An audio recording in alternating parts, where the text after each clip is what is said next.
ॐ श्रीगणेशाय नमः। अथ श्रीशनिस्तवराजस्तोत्रम्। नारद उवाच। ध्यात्वा गणपतिं राजा धर्मराजो युधिष्ठिरः धीरः शनैश्चरश्येमं चकारस्तवमुत्तमम्। शिरो मे भास्करिः पातु भालं छायासुतोऽवतु। कोटराक्षो दृशौ पातु शिखिकण्ठिनः श्रुतिः। घ्राणं मे भीषणं पातु मुखं बलिमुखोऽवतु। स्कन्धौ संवर्तकः पातु भुजौ मे भयदुऽवतु। शौरिर्मे हृदयं पातु नाभिं शनैश्चरोऽवतु। ग्रहराजः कटिं पातु सर्वतोरभिनन्दनः। पादौ मन्दगतिः पातु कृष्णः पात्वखिलं वपुः। रक्षामेतां पठे नित्यं शौरिर्नाम बलैर्युतां। सुखी पुत्री चिरायुश्च स भवेन्नात्र संशयः। शौरिः शनैश्चरः कृष्णो नीलोत्पलनिभः शनिः। शुष्कोदरो विशालाक्षो दुर्निरीक्षो विभीषणः। शिखिकण्ठनिभो नीलश्छाया हृदयनन्दनः। कालदृष्टिः कोटराक्षः स्थूलरोमावलीमुखः। दीर्घो निर्मांसगात्रस्तु शुष्को घोरो भयानकः। नीलांशुक्रोधनुरौद्रो दीर्घश्चमश्रुजटाधरः। मन्दो मन्दगतिः खञ्जो तृप्तः संवर्तको यमः। ग्रहराजः कराली च सूर्यपुत्रो रविशशि। कुजो बुधो गुरुः काव्यो भानुजः सिंहिकासुतः। केतुर्देवपतिर्बाहो कृतान्तो नैऋतस्तथा। शशी मरुत्कुबेरश्च ईशानः सुर आत्मभू। विष्णुहरो गणपतिः कुमारः काम ईश्वरः। कर्ता हर्ता पालिता राज्येषु राज्यदायकः। छायासुतः श्यामलाङ्गो धनहर्ता धनप्रदः। क्रूरकर्मविधाता च सर्वकर्मावरोधकः। तुष्टो रुष्टः कामरूपः कामदूरभिनन्दनः। ग्रहपीडाहरः शान्तो नक्षत्रेषु ग्रहेश्वरः। स्थिरासनः स्थिरगतिर्महाकायो महाबलः। महाप्रभो महाकालः कालात्मा कालकालकः। आदित्यभयदाता च मृत्युरादित्यनन्दनः। शतभिदृक्षिदयिता त्रयोदशतिथिप्रियः। तिथात्मा तिथिगणो नक्षत्रगणनायकः। योगराशिर्मुहूर्तात्मा कर्ता दिनपतिः प्रभुः। शमीपुष्पप्रियः श्यामस्त्रैलोक्याभयदायकः। नीलवासाः क्रियासिन्धुर्नीलाञ्जनचयच्छविः। सर्वरोगहरो देवः सिद्धो देवगणस्तुतः। अष्टोत्तरशतं नाम्नां सौरेच्छाया सुतस्य यः पठे नित्यं तस्य पीडा समस्ता नश्यति ध्रुवम्।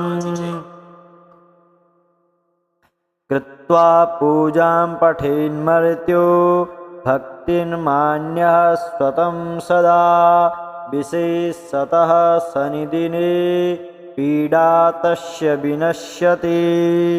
जन्मलग्ने स्थितिर्वापि गोचरे क्रूरराशिगे दशासु च गते सौरे तदास्तवमिमं पठेत्। पूजयेद्य शनिं भक्त्या समीपुष्पाक्षताम्बरै विधाय लोहप्रतिमां नरो दुःखादिमुच्यते।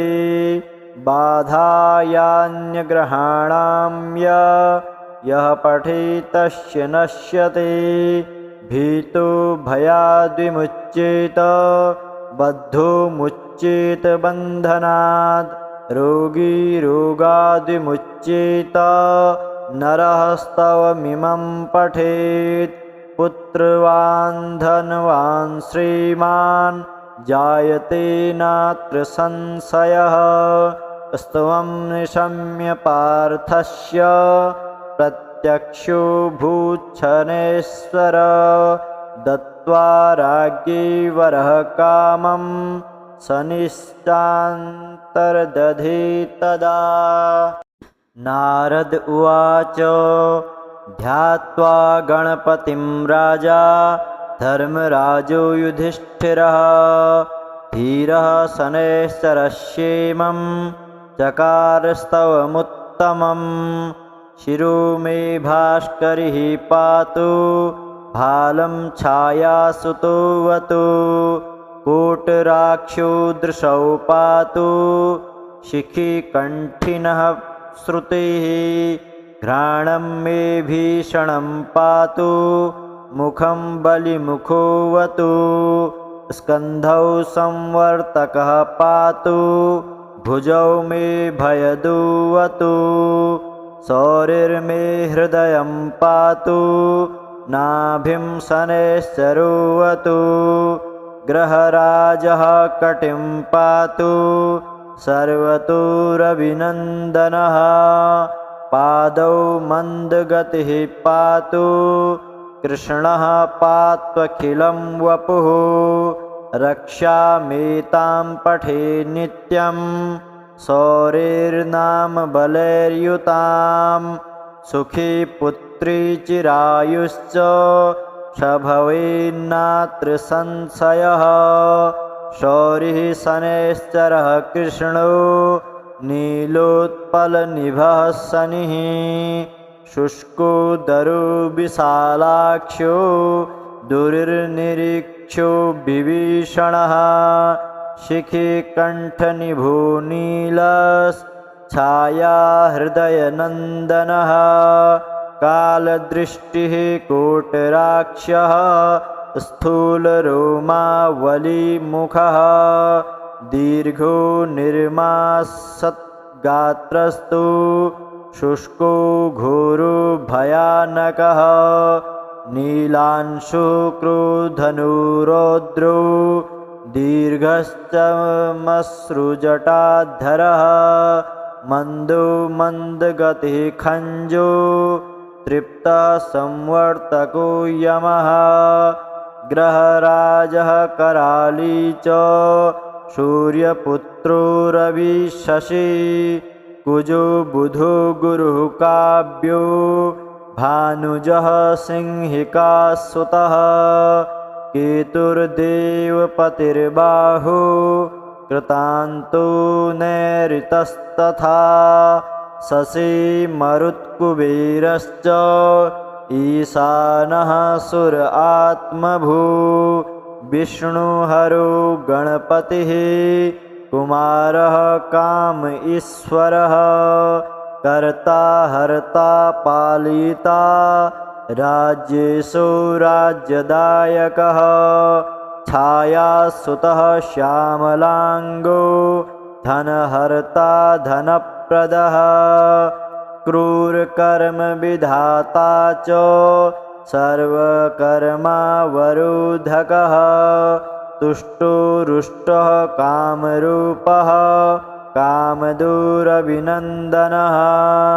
ग्रहपीडाहरः शान्तो नक्षत्रेषु ग्रहेश्वरः स्थिरासनः स्थिरगतिर्महाकायो महाबलः महाप्रभो महाकालः कालात्मा कालकालकः आदित्यभयदाता च मृत्युरादित्यनन्दनः शतभिदृक्षिदयिता त्रयोदशतिथिप्रियः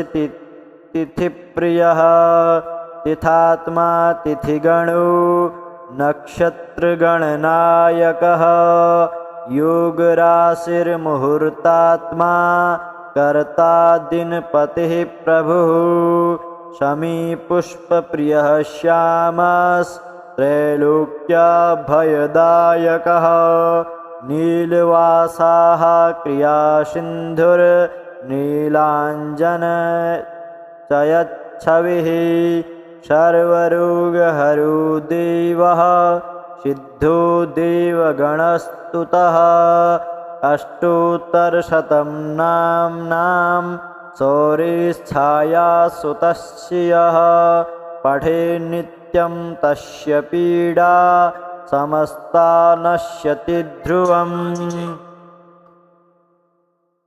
कृत्वा पूजां पठेन्मर्त्यो भक्तिर्मान्यः स्वतं सदा विशेषतः शनिदिने पीडा तस्य विनश्यति जन्मलग्ने स्थितिर्वापि गोचरे क्रूरराशिगे दशासु च गते सौरे तदास्तवमिमं पठेत् पूजयेद्य शनिं भक्त्या समीपुष्पाक्षताम्बरै विधाय लोहप्रतिमां नरो दुःखादिमुच्यते बाधायान्यग्रहाणां यः पठेत् तस्य नश्यते भीतो भयाद्विमुच्येत बद्धो मुच्येत बन्धनात् रोगी रोगाद्विमुच्येत नरः स्तवमिमं पठेत् पुत्रवान् धनवान् श्रीमान् जायते नात्र संशयः स्तवं निशम्य पार्थस्य प्रत्यक्षो भूच्छनेश्वर दत्त्वा राज्ञे वरः कामं शनिश्चान्तर्दधे तदा नारद उवाच ध्यात्वा गणपतिं राजा धर्मराजो युधिष्ठिरः धीरः शनैश्चरश्येमं चकारस्तवमुत्तमं शिरो मे भास्करिः पातु भालं छायासुतोऽवतु कोटराक्षो दृशौ पातु शिखिकण्ठिनः श्रुतिः घ्राणं मे भीषणं पातु मुखं बलिमुखोऽवतु स्कन्धौ संवर्तकः पातु भुजौ मे भयदुऽवतु शौरिर्मे हृदयं पातु नाभिं शनैश्चरोऽवतु ग्रहराजः कटिं पातु सर्वतोरभिनन्दनः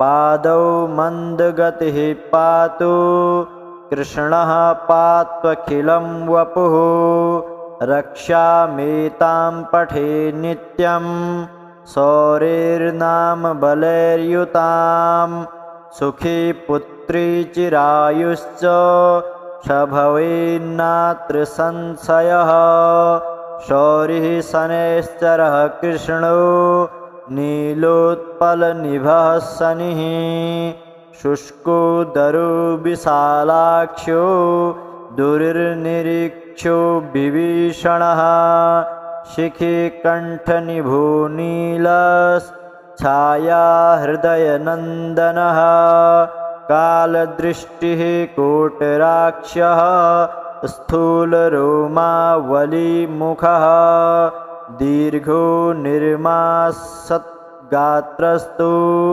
शुष्को घोरो भयानकः नीलांशुक्रोधनुरौद्रो दीर्घश्चमसृजटाधरः मन्दो मन्दगतिः खञ्जो तृप्तः संवर्तको यमः ग्रहराजः कराली च सूर्यपुत्रो रविशशि कुजो बुधो गुरुः काव्यो भानुजः सिंहिकासुतः केतुर्देवपतिर्बाहु कृतान्तो नैऋतस्तथा शशी मरुत्कुबेरश्च ईशानः सुर आत्मभू विष्णुहरो गणपतिः कुमारः काम ईश्वरः कर्ता हर्ता पालिता राज्येषु राज्यदायकः छायासुतः श्यामलाङ्गो धनहर्ता धनप्रदः क्रूरकर्मविधाता च सर्वकर्मावरोधकः तुष्टो रुष्टः कामरूपः कामदूरविनन्दनः ग्रहपीडाहरः शान्तो नक्षत्रेषु ग्रहेश्वरः स्थिरासनः स्थिरगतिर्महाकायो महाबलः महाप्रभो महाकालः कालात्मा कालकालकः आदित्यभयदाता च मृत्युरादित्यनन्दनः शतभिदृक्षिदयिता त्रयोदशतिथिप्रियः तिथात्मा तिथिगणो नक्षत्रगणनायकः योगराशिर्मुहूर्तात्मा कर्ता दिनपतिः प्रभुः शमीपुष्पप्रियः श्यामस्त्रैलोक्याभयदायकः नीलवासाः क्रियासिन्धुर्नीलाञ्जनचयच्छविः सर्वरोगहरो देवः सिद्धो देवगणस्तुतः अष्टोत्तरशतं नाम्नां शौर्यच्छायासुतस्य यः पठे नित्यं तस्य पीडा समस्ता नश्यति ध्रुवम् कृत्वा पूजां पठेन्मर्त्यो भक्तिर्मान्यः स्वतं सदा विशेषतः शनिदिने पीडा तस्य विनश्यति जन्मलग्ने स्थितिर्वापि गोचरे क्रूरराशिगे दशासु च गते सौरे तदास्तवमिमं पठेत् पूजयेद्य शनिं भक्त्या समीपुष्पाक्षताम्बरै विधाय लोहप्रतिमां नरो दुःखादिमुच्यते बाधायान्यग्रहाणां यः पठेत् तस्य नश्यते भीतो भयाद्विमुच्येत बद्धो मुच्येत बन्धनात् रोगी रोगाद्विमुच्येत नरः स्तवमिमं पठेत् पुत्रवान् धनवान् श्रीमान् जायते नात्र संशयः स्तवं निशम्य पार्थस्य प्रत्यक्षो भूच्छनेश्वर दत्त्वा राज्ञे वरः कामं शनिश्चान्तर्दधे तदा नारद उवाच ध्यात्वा गणपतिं राजा धर्मराजो युधिष्ठिरः धीरः शनैश्चरश्येमं चकारस्तवमुत्तमम् शिरो मे भास्करिः पातु भालं छायासुतोऽवतु कोटराक्षो दृशौ पातु शिखिकण्ठिनः श्रुतिः घ्राणं मे भीषणं पातु मुखं बलिमुखोऽवतु स्कन्धौ संवर्तकः पातु भुजौ मे भयदुऽवतु शौरिर्मे हृदयं पातु नाभिं शनैश्चरोऽवतु ग्रहराजः कटिं पातु सर्वतोरभिनन्दनः पादौ मन्दगतिः पातु कृष्णः पात्वखिलं वपुः रक्षामेतां पठे नित्यं शौरिर्नाम बलैर्युतां सुखी पुत्री चिरायुश्च स भवेन्नात्र संशयः शौरिः शनैश्चरः कृष्णो नीलोत्पलनिभः शनिः शुष्कोदरो विशालाक्षो दुर्निरीक्षो विभीषणः शिखिकण्ठनिभो नीलश्छाया हृदयनन्दनः कालदृष्टिः कोटराक्षः स्थूलरोमावलीमुखः दीर्घो निर्मासत्गात्रस्तु शुष्को घोरो भयानकः नीलांशु क्रोधनुरौद्रो दीर्घश्चमश्रुजटाधरः मन्दो मन्दगतिः खञ्जो तृप्तः संवर्तको यमः ग्रहराजः कराली च सूर्यपुत्रो रविशशि कुजो बुधो गुरुः काव्यो भानुजः सिंहिकासुतः केतुर्देवपतिर्बाहो कृतान्तो नैऋतस्तथा शशी मरुत्कुबेरश्च ईशानः सुर आत्मभू विष्णुहरो गणपतिः कुमारः काम ईश्वरः कर्ता हर्ता पालिता राज्येषु राज्यदायकः छायासुतः श्यामलाङ्गो धनहर्ता धनप्रदः क्रूरकर्मविधाता च सर्वकर्मावरोधकः तुष्टो रुष्टः कामरूपः कामदूरभिनन्दनः ग्रहपीडाहरः शान्तो नक्षत्रेषु ग्रहेश्वरः स्थिरासनः स्थिरगतिर्महाकायो महाबलः महाप्रभो महाकालः कालात्मा कालकालकः आदित्यभयदाता च मृत्युरादित्यनन्दनः शतभिदृक्षिदयिता त्रयोदशतिथिप्रियः तिथात्मा तिथिगणो नक्षत्रगणनायकः योगराशिर्मुहूर्तात्मा कर्ता दिनपतिः प्रभुः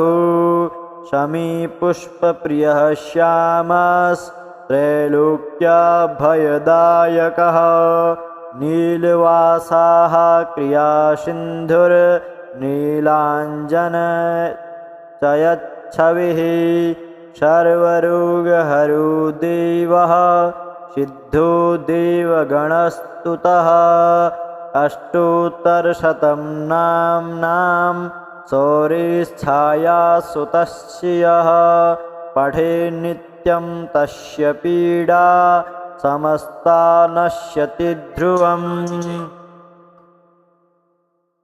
कृत्वा पूजां पठेन्मर्त्यो भक्तिन्मान्यः स्वतं सदा विशेषतः शनिदिने पीडा तस्य विनश्यति जन्मलग्ने स्थितिर्वापि गोचरे क्रूरराशिगे दशासु च गते सौरे तदास्तवमिमं पठेत् पूजयेद्य शनिं भक्त्या समीपुष्पाक्षताम्बरै विधाय लोहप्रतिमां नरो दुःखादिमुच्यते बाधायान्यग्रहाणां यः पठेत् तस्य नश्यते भीतो भयाद्विमुच्येत बद्धो मुच्येत बन्धनात् रोगी रोगाद्विमुच्येत नरः स्तवमिमं पठेत् पुत्रवान् धनवान् श्रीमान् जायते नात्र संशयः स्तवं निशम्य पार्थस्य प्रत्यक्षो भूच्छनेश्वर दत्त्वा राज्ञै वरः कामं शनिश्चान्तर्दधे तदा। नारद उवाच ध्यात्वा गणपतिं राजा धर्मराजो युधिष्ठिरः धीरः शनैश्चरश्येमं चकारस्तवमुत्तमम् शिरो मे भास्करिः पातु भालं छायासुतोऽवतु कोटराक्षो दृशौ पातु शिखिकण्ठिनः श्रुतिः घ्राणं मे भीषणं पातु मुखं बलिमुखोऽवतु स्कन्धौ संवर्तकः पातु भुजौ मे भयदुऽवतु शौरिर्मे हृदयं पातु नाभिं शनैश्चरोऽवतु ग्रहराजः कटिं पातु सर्वतोरभिनन्दनः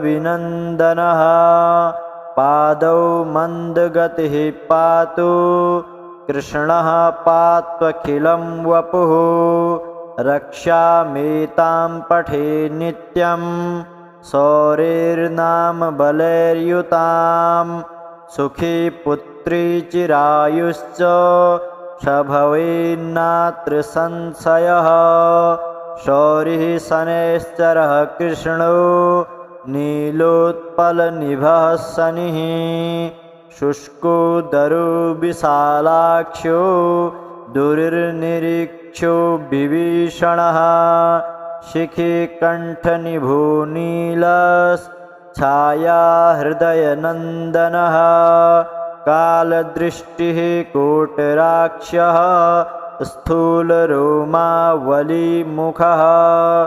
दीर्घो निर्मासत्गात्रस्तु शुष्को घोरो भयानकः नीलांशु क्रोधनुरौद्रो दीर्घश्चमश्रुजटाधरः मन्दो मन्दगतिः खञ्जो तृप्तः संवर्तको यमः ग्रहराजः कराली च सूर्यपुत्रो रविशशि कुजो बुधो गुरुः काव्यो भानुजः सिंहिकासुतः केतुर्देवपतिर्बाहो कृतान्तो नैऋतस्तथा शशी मरुत्कुबेरश्च ईशानः सुर आत्मभू विष्णुहरो गणपतिः कुमारः काम ईश्वरः कर्ता हर्ता पालिता राज्येषु राज्यदायकः छायासुतः श्यामलाङ्गो धनहर्ता धनप्रदः क्रूरकर्मविधाता च सर्वकर्मावरोधकः तुष्टो रुष्टः कामरूपः कामदूरविनन्दनः ग्रहपीडाहरः शान्तो नक्षत्रेषु ग्रहेश्वरः स्थिरासनः स्थिरगतिर्महाकायो महाबलः महाप्रभो महाकालः कालात्मा कालकालकः आदित्यभयदाता च मृत्युरादित्यनन्दनः शतभिदृक्षिदयिता त्रयोदशतिथिप्रियः तिथात्मा तिथिगणो नक्षत्रगणनायकः योगराशिर्मुहूर्तात्मा कर्ता दिनपतिः प्रभुः शमीपुष्पप्रियः श्यामस्त्रैलोक्याभयदायकः नीलवासाः क्रियासिन्धुर्नीलाञ्जनचयच्छविः सर्वरोगहरो देवः सिद्धो देवगणस्तुतः अष्टोत्तरशतं नाम्नां शौर्यच्छायासुतस्य यः पठे नित्यं तस्य पीडा समस्ता नश्यति ध्रुवम् कृत्वा पूजां पठेन्मर्त्यो भक्तिन्मान्यः स्वतं सदा विशेषतः शनिदिने पीडा तस्य विनश्यति जन्मलग्ने स्थितिर्वापि गोचरे क्रूरराशिगे दशासु च गते सौरे तदा स्तवमिमं पठेत् पूजयेद्य शनिं भक्त्या समीपुष्पाक्षताम्बरै विधाय लोहप्रतिमां नरो दुःखादिमुच्यते बाधायान्यग्रहाणां यः पठेत् तस्य नश्यते भीतो भयाद्विमुच्येत बद्धो मुच्येत बन्धनात् रोगी रोगाद्विमुच्येत नरः स्तवमिमं पठेत् पुत्रवान् धनवान् श्रीमान् जायते नात्र संशयः स्तवं निशम्य पार्थस्य प्रत्यक्षो भूच्छनेश्वर दत्त्वा राज्ञे वरः कामं शनिश्चान्तर्दधे तदा।